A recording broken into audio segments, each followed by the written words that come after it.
right? So when you're doing this stuff, always fuse, always circuit protection, and always put it near the power source. They could be on the ground sides too. Some fuses are ground controlled in the fuse box, but power is the more common one. So you want that fuse near that power supply. So if something happens, it blows there and it doesn't burn all the wires through your dashboard. Always put heat shrink tubing on the wire before you're soldering it. Always secure your wiring for neatness and safety. Whether you tape it, whether you loom it, whether you use wire ties. Wire ties are really good. Electrical tape. Secure your connections. Never twist and abandon wires. Always clean them up. Take them over, tape them up. You never want to leave them open. Never proceed without plans. Never splice off a circuit without knowing it's safe, right? So you never want to tap into a wire. Go, oh, look, there's a wire. And next thing you know, your airbag deploys. So always know what wire you're doing. And if the load you're adding can be handled by that existing circuit, right? Always something to think about. Right? And those are wire ties and naturally electrical tape. And you want like 7 million rolls of this because you'll always lose one. Right? So, that being said, I want to show you another thing here, right? So this is removing terminals from connectors. This is a test in patience. In this video, I wanted to take a minute and demonstrate how to remove a terminal from a connector. And so I'll show you a few examples of how you can do this. You'll need some kind of a small tool to get the terminals out, and I have these just to show you are examples of some tools that you can buy at the store that would do that. However, I own these and I rarely use them actually, so I just have them here to show you them. Another option, some people will take the stiffener out of a windshield wiper blade. This is one of the metal stiffeners that come in the blade, and when you replace your blades you have these left over.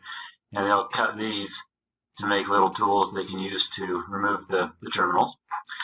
But in my experience, the tool that I often use the most is one that I just have around when I'm working with connectors and terminals anyway, and it's a T-pin.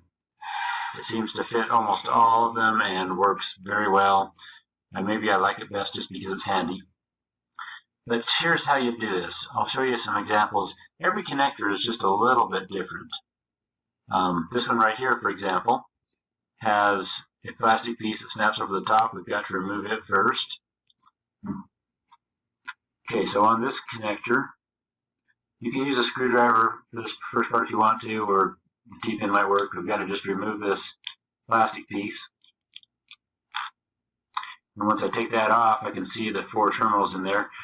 One piece of advice that I would give you is to snap a picture of this with your phone or with a camera before you remove any terminals, especially if there's more than one wire that you're removing, so you don't accidentally switch them, or if there's an empty slot where the terminal will be that you are going to be replacing, so that you don't accidentally put the wrong wire back into the wrong spot. Once you've removed this, it looks like there's one on the back as well. It's got to come off because it retains the wires here. So again, I'll use this, or maybe it's even more appropriate to have a screwdriver, but since I have the T-pin here, I'll see if it'll work.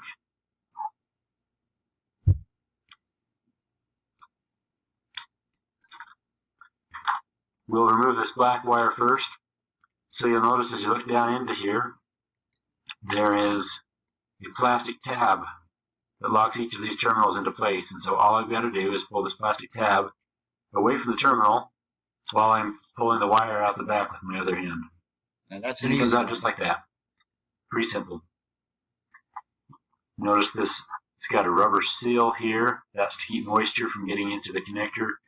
You'll also notice down inside of this end, you've got another rubber silicone seal, so that when the connectors snap together, water can't get in there.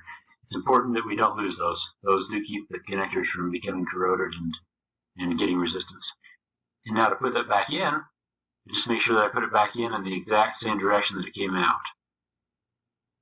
If I turn this sideways or turn it backwards, it may fit into the slot, but it won't lock. So put it back in the same way that it came out. And push it in until you hear it snap. Once it snapped, tug on it and make sure that it's locked in place, but that's how it's done. And you can put the plastic pieces back on.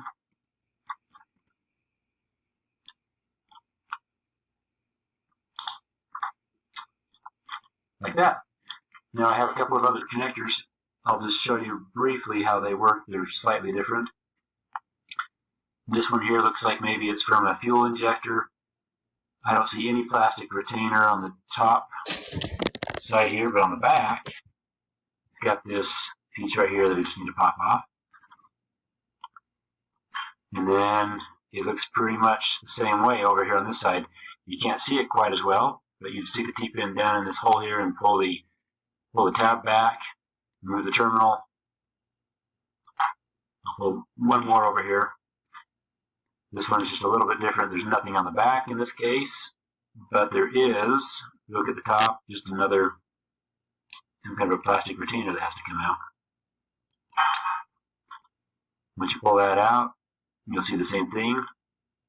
You've got a tab down there that holds the terminals in place. You just need to release that tab, pull the terminal out. Once you've learned how to remove one terminal, they're all pretty similar, although every connector is slightly different. You'll just have to look at them and see if you can figure out how it comes apart. But they do come apart, so when you need to service a single wire or terminal, it is possible.